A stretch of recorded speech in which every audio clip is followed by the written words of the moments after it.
In bocca al lupo a chi si candida. Perché non mi guardi? Ti cercavo. Non mi guarda. Ti cercavo, ma proprio che c'è Antonella, che c'è Tony, che c'è Marcato. Non lo so ancora. Vai con Giovanni. Sì ragazzi, viva l'amicizia sempre. Sembra mettere tutti d'accordo l'ombra di bianco che, come tradizione vuole, deve essere sorseggiata il 1° di buon mattino. Così è stato l'ultimo miglio di Treviso, dove il brindisi augurale è stato decisamente bipartisan, con almeno un candidato presidente, Giovanni Manildo per il centro-sinistra, e 2 papabili per il centrodestra, i leghisti Mario Conte e Roberto Marcato, entrambi in attesa di conoscere l'esito del tavolo nazionale fra leader, già rinviato diverse volte nell'arco di una settimana. Vogliamo fortemente la candidatura di un presidente leghista, però questo dipende dal tavolo nazionale.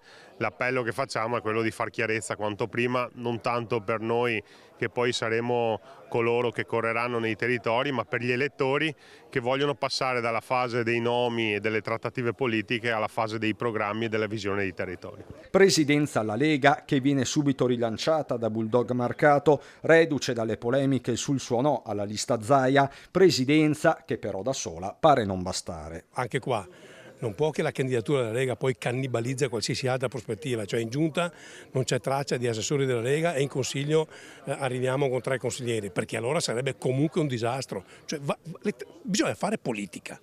È inutile qua arrabbiarsi per qualsiasi scherzo, bisogna fare politica e politica significa fare delle trattative a rialzo, non a ribasso. All'ultimo miglio il popolo leghista in prevalenza, considerando anche gli ex come Gian Antonio Darè, e non manca un esponente dei meloniani data in rampa di lancio per Palazzo Ferrofini, Gloria Sernagiotto, assessore a Treviso. La Meloni vuole il miglior candidato per il Veneto come tutti noi del resto, per cui sapremo trovarlo, sapremo fare sintesi, lo dobbiamo ai nostri elettori. Ma il 1° non è affare solo leghista, parla di tradizioni venete lo stesso Manildo, il tema identitario, fa intendere, non è monopolio di nessuno. Una tradizione delle nostre campagne, i dodei del vin bianco sono una tradizione che anche mia nonna e mio papà tramandava, quindi è proprio bello trovarsi e è un segno della nostra identità e lo guardiamo con affetto e tenerezza.